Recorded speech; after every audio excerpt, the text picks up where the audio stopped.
Okay,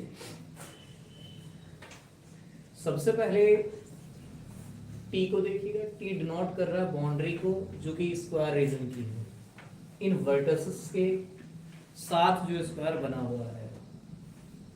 तो हम geometrically इसको देखें, 0 0 एक पॉइंट था, फिर 2 0 की बात करूं तो एक्स एक्सिस पर 2 और y 0, फिर 0 2 की बात करूं तो ये भी, देन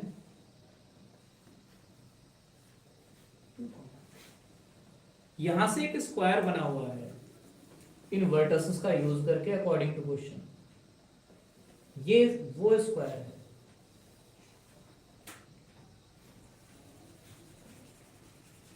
इसकी जो टोटल बाउंड्री है उसको इसने टी नाम दिया हुआ है, तो टी इस स्क्वायर की बाउंड्री है जो इन वर्टिसेस के साथ बना हुआ है। इसको नाम दे देते हैं ओ ए बी और सी। पहले मैं इसको बेसिक क्राइटेरिया से बता देता हूं, फिर ग्रीन्स से तो आप इसको कर ही सकते हैं कि रीजन क्लोज है। तो बेसिक क्राइटेरिया ये है कि टी जो है वो किस किस से मिलके बना हुआ है, ओ ए से, साथ में ए बी से, साथ में फिर बी सी से, फिर साथ में सी ओ से, इन सब से मिलके टोटल टी पाथ मिलके बना हुआ है। यहाँ पे एक टी है, इस इंटीग्रल को निकालना है। बेसिक क्राइटेरिया अगर मैं बात करूं तो टी बाउंड्री के अलोंग इंटीग्रेशन करने का मतलब है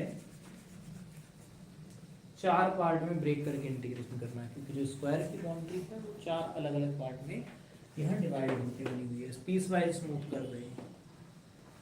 ओए के अलोंग अगर मैं बात करूं, अलोंग ओए, चलो वॉइस तो आ रही है ना, तो ओए के अगर अलोंग में बात करूं तो ओ से ए के अलोंग यहां on the x axis y is equals to 0 होगा या नहीं होगा? y अगर 0 होगा तो dy भी 0 होगा,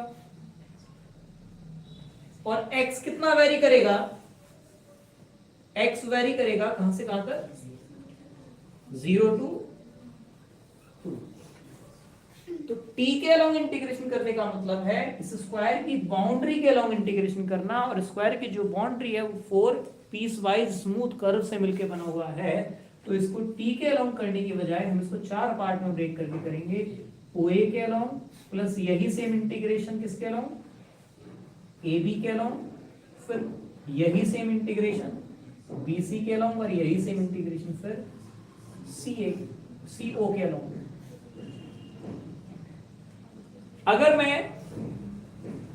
O से A तक मूव कर रहा हूं तो इस मूवमेंट में पूरे ही पाथ पर y कितना रहेगा, 0, सो dy भी कितना रहेगा, 0, और x कहां से कहां तक वेरी करेगा, 0 से 2। तो जब O से A वाला इंटीग्रल इसको मैं सिंप्लीफाई करूंगा तो dy तो 0, तो ये टर्म नहीं आएगा, y भी 0, ये भी नहीं आएगा, केवल क्या बचेगा, 1 माइनस 0 इंटू dx, और वो सब क्या हो जाएगा, 0, क्योंकि यूजिंग दीज कंडीशंस।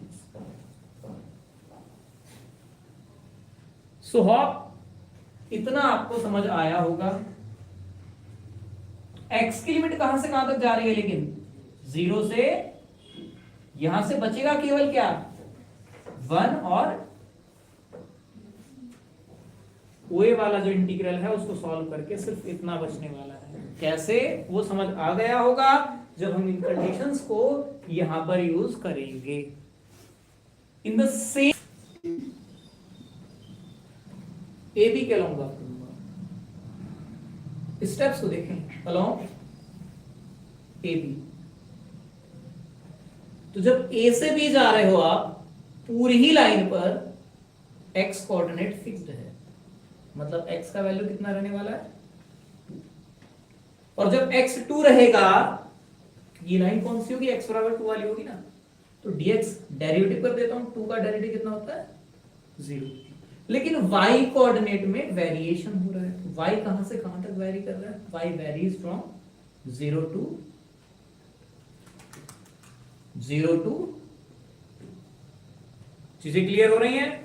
अब ये डाटा यहां पुट करिएगा और a से b यहां लिमिट क्या आएगी? y कहां से कहां तक? 0 से 2। और फंक्शन क्या बनेगा यहां से? dx 0 हो जाएगा क्योंकि डेरिवेटिव कर रहे हैं ना यहाँ पे। जब dx 0 हो जाएगा, 0 इंटू ये पूरी क्वांटिटी कितना हो जाएगी? 0। लेकिन x कितना रखोगे? 2। जब x को 2 रखोगे तो 2 और इंटू कितना आ जाएगा? dy। चीजें क्लियर होनी चाहिए। फिर उसके बाद आप पाथ BC लोगे। मैं फिर से इसको इरेज कर देता हूं क्योंकि यूज तो कर ही लिया डाटा हमने।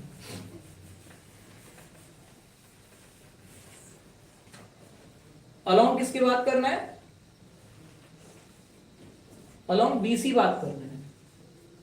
तो जब B से C जा रहे हो तो इस पाथ पर y कोऑर्डिनेट फिक्स्ड है, ये y इज इक्वल्स टू 2 वाली लाइन है। तो जब y इज इक्वल्स टू 2 हो गया तो डेरिवेटिव करो इसका, dy इज इक्वल्स टू कितना होगा? 0। कांस्टेंट रखने कितना होता है? 0। रेट ऑफ चेंज हो ही नहीं रहा y के लिए। सो dy 0 हो गया, लेकिन x कहां से कहां तक वेरी कर रहा है? x कोऑर्डिनेट पहले यहां पे b पे 2 था, उसके बाद कितना हो गया? 0। तो 2 to 0। तो x कोऑर्डिनेट कहां से कहां तक वेरिएशन रखा? 2 to 0 हो गया। और dy जब 0 रख दोगे तो ये खत्म। x को कितना रखना है? 2 to 0, ये लिमिटिंग केस में। y कितना रखना है? 2। तो जब y 2 रखोगे, 2 का स्क्वायर 4 हुआ, तो यहां पर -4 तो कितना हो जाएगा? -3 और dx। चीजें क्लियर हो रही हैं?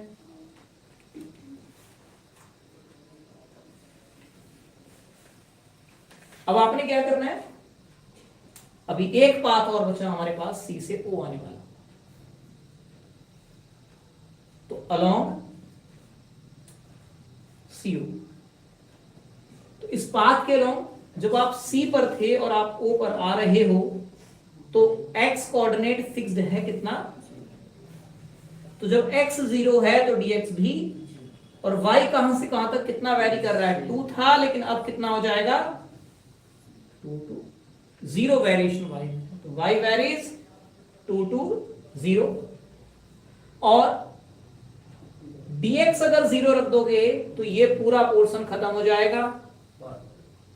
x 0 रख दोगे तो ये भी खत्म हो जाएगा, तो कुछ नहीं बचेगा, सिर्फ क्या आ जाएगा? 0। तो ये तो पूरा इंटीग्रल ही खत्म हो गया यहाँ, क्योंकि y के रेस्पेक्ट में चल रहा था तो dy। समझ आया कि नहीं आया? अब इसका सिंप्लीफिकेशन कर लेते हैं, और सिंप्लीफिकेशन करने के बाद यहां से 1 का हो जाएगा x upper limit minus lower limit. तो इसको सॉल्व करोगे तो 2 - 0 कितना आ जाएगा? 2 आ जाएगा।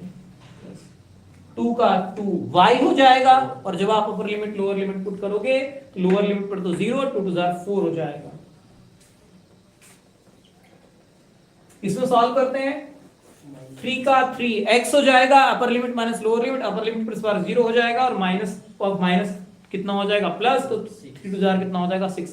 तो ये प्लस के 6 आ जाएगा, और वो हमारा ऑलरेडी 0 हो चुका है। तो 6 4 10 और 2 कितना आ जाएगा? 12। तो कुछ इस टाइप से गेट 2021 के इस क्वेश्चन को आपने करना था। ये तो रहा बेसिक पैटर्न जिसके थ्रू आप कर सकते हो। अब मैं बात करता हूं कि इसे ट्रिकी वे में कैसे करते हैं आप लोग। जब भी हमें किसी क्लोज रीजन के अलोंग कोई क्लोज रीजन के अलोंग इंटीग्रेशन निकालना हो, लेकिन वो इंटीग्रेशन जो हम निकाल रहे हैं, ठीक है, अब क्लोज रीजन है तो कहीं ना कहीं किसी क्लोज कर्व से मिलकर बना हुआ ना, उससे बॉन्डेड पोर्शन होगा थोड़ा सा। तो अगर किसी क्लोज्ड कर्व से बाउंडेड रीजन के अलोंग इंटीग्रेशन करना है, किसी क्लोज्ड कर्व से बाउंडेड रीजन के अलोंग इंटीग्रेशन करना है, ग्रीन्स थ्योरम कहती है कि अगर प्लेन में बात कर रहे हो ना, किसी एक ही प्लेन में बात कर रहे हो ना, तो लाइन इंटीग्रल की जगह आप जो है सरफेस इंटीग्रल निकाल लीजिएगा।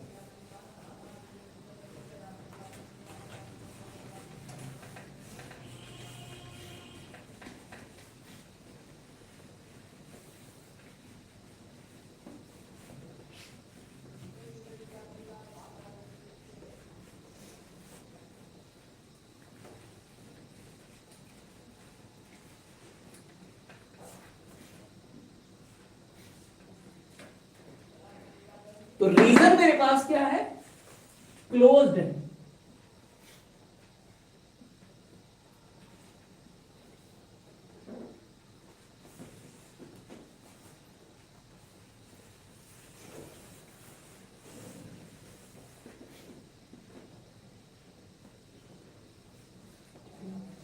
तो अगर किसी क्लोज कर्व की बाउंड्री के मतलब क्लोज कर्व की बाउंड्री के अलोंग इंटीग्रेशन निकालना हो या उस रीजन के अलोंग इंटीग्रेशन निकालना, तो दोनों की इक्विवेलेंसी किससे पता चल जाती है, ग्रीन्स थ्योरम से। ग्रीन्स थ्योरम ये कहती है, अगर मैं बाय ग्रीन्स थ्योरम बात करूं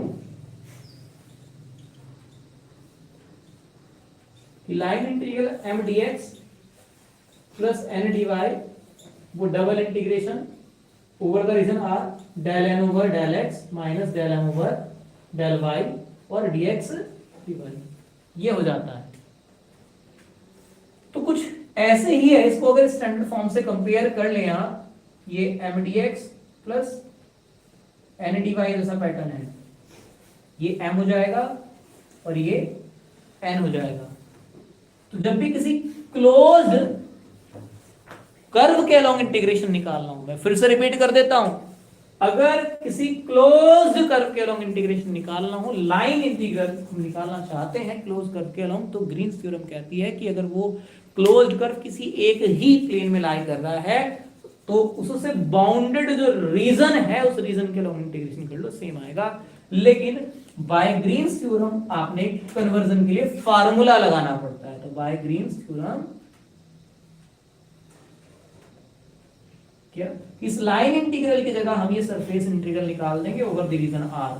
रीजन आर ये वाला जो इस क्लोज कर्व से बाउंडेड हो, del N over del x minus del M over del Y और dx dy। जब ये m आपको पता चल गया, ये है m का आप y में डेरिवेटिव करेंगे तो del m over del y कितना हो जाएगा, माइनस 2y। इसका n का x में डेरिवेटिव करेंगे कितना हो जाएगा, 1। तो ये बनेगा 1 माइनस कितना हो जाएगा, 2y। तो माइनस माइनस कितना हो जाएगा, प्लस, और dx dy। अब इस रीजन की लिमिट निकालना है, तो इस रीजन को डिस्क्राइब अगर आप करें मैथमेटिकली, ये कैसे डिस्क्राइब करोगे कि x की जो लिमिट है वो यहां से यहां तक जा रही है, तो यानी कि x जो है कहां से कहां तक रेंज में चल रहा है, 0 से 2, और y कहां से कहां तक चल रहा है, 0 से 2 तक जा रहा है। तो y की भी जो रेंज आ जाएगी वो कितना आ जाएगी, 0 से 2। तो x की भी लिमिट 0 से 2 चल रहा है और y की भी लिमिट 0 से 2 चल रहा है। आप इंटीग्रेशन कर लीजिएगा, इंटीग्रेशन करेंगे आप, दोनों लिमिट कांस्टेंट है, किसी में भी आप पहले किसी में बाद में कर लीजिएगा। x के अलोंग करेंगे तो 1 का x आ जाएगा, तो अपर लिमिट 2 माइनस 0 तो कितना 2 आ जाएगा। अब इसका करेंगे डायरेक्टली इंटीग्रेशन कर दे रहा हूं मैं, 1 का y हो जाएगा और यहाँ पर 2y का y square by 2, 2y square by 2, 2 से 2 खत्म हो जाएगा, तो 1 प्लस ये कितना आ जाएगा, y प्लस y स्क्वायर आ जाएगा।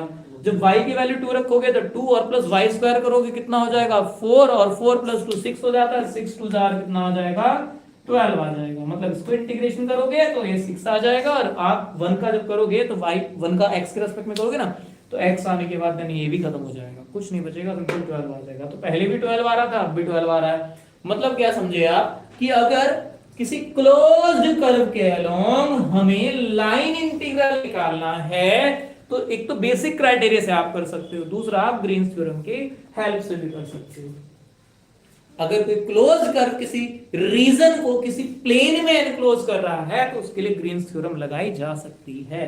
तो अब इसमें यहां आपको सजेस्ट मैं ये करूंगा गेट एग्जाम के लिए कि अगर वो जब भी या तो ऐसा सिंबल बना कर दे समझ जाना क्लोज कर रहे हैं, या आप पहचान लो अगर कर्व को कि कर्व क्लोज्ड है, तो लाइन इंटीग्रल निकालना हो तो सीधे सरफेस निकालो, और अगर सरफेस निकालना हो तो वॉल्यूम इंटीग्रल निकालो, हमेशा आसान पड़ेगा। तो यहां लाइन निकालना था तो आप इसकी जगह सरफेस निकालेंगे, सीधे आसान हो जाएगा, एक कैलकुलेशन करके आ जाएगा। तो इतना तो समझ है ना।